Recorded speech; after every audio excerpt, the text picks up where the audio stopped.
सांगत होते की ह्या देशातली प्रगती आम्ही केली। अरे मित्रांनो, 10 वर्षाचा 5 वर्षाचा अटल बिहारी वाजपेयींचा कालखंड बघा आणि 5 वर्षानंतर आमची सत्ता गेल्यानंतर 10 वर्षाचा कालखंड बघितला तर देश तुम्ही देशोधडीला लावला आणि देशाचे तुकडे करण्याचा संकल्प तुम्ही केला आणि त्याच वेळेला या देशाचा खंखर नेतृत्व करणारा नेता देशाचे पंतप्रधान नरेंद्र मोदी सगळ्या हिंदुस्थानचा दौरा केला आणि सांगितला एकमुखी मला सत्ता द्या, या हिंदुस्थानचा चेहरा आणि मोहरा बदलण्याची ताकद ही फक्त भारतीय जनता पार्टीकडे आहे, याच्याशिवाय कोणाची हिंमत नाही आहे। मित्रांनो, आज हे सगळं सांगत असताना मला मुद्दाम या ठिकाणी उल्लेख करायचा आहे। अटल बिहारी वाजपेयी यांनी त्या वेळेला सांगितलं होतं भारतीय जनता पार्टीची स्थापना झाल्यानंतर या देशात जर आपलं सरकार यायचं असेल तर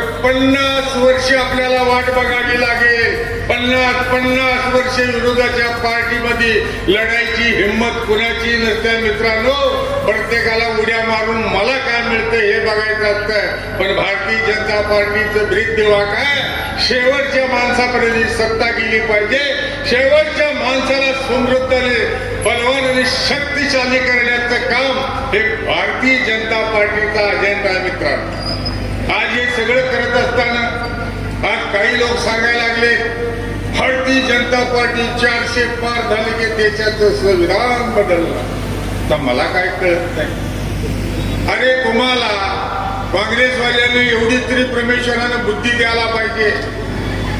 गेली 10 वर्ष झाली तुम्ही साधं इन्कम टॅक्स रिटर्न सुद्धा भरलेलं आहे। मनमोहन सिंग अर्थतज्ञ होते, जगातले अर्थतज्ञ नाही, 14 वर्ष तुम्हाला इन्कम टॅक्सचा फॉर्म सुद्धा भरता आला नाही आणि ज्या वेळेला मोदीजींनी नोटिसा ज्या इन्कम टॅक्सची नोटिसा काढल्यानंतर आज हे सांगायला लागले की आम्हाला रजिस्ट्रीचं तिकीट काढायला सुद्धा पैसे नाही।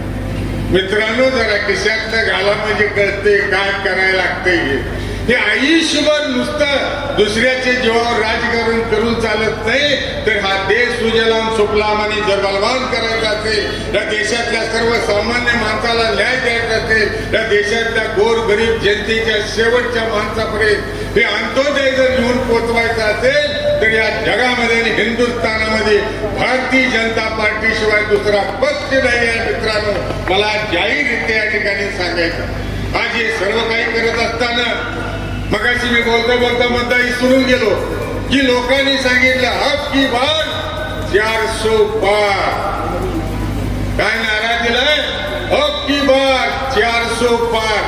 हे कशासाठी नारा दिला, तर या देशामध्ये समान नागरी कायदा जर आणायचा असेल, या देशातली अर्थव्यवस्था जर मजबूत करायची असेल, या देशातल्या प्रत्येक माणसाला मताचा जाण्याचा जो अधिकार आहे तो बजावण्याचा असेल तर तुम्हाला आणि मला 400 पार करून या देशामध्ये या देशातल्या सर्वसामान्य माणसासाठी आपल्याला संविधानामध्ये हे 400 पार करत असताना 3/4 बहुमत असल्याशिवाय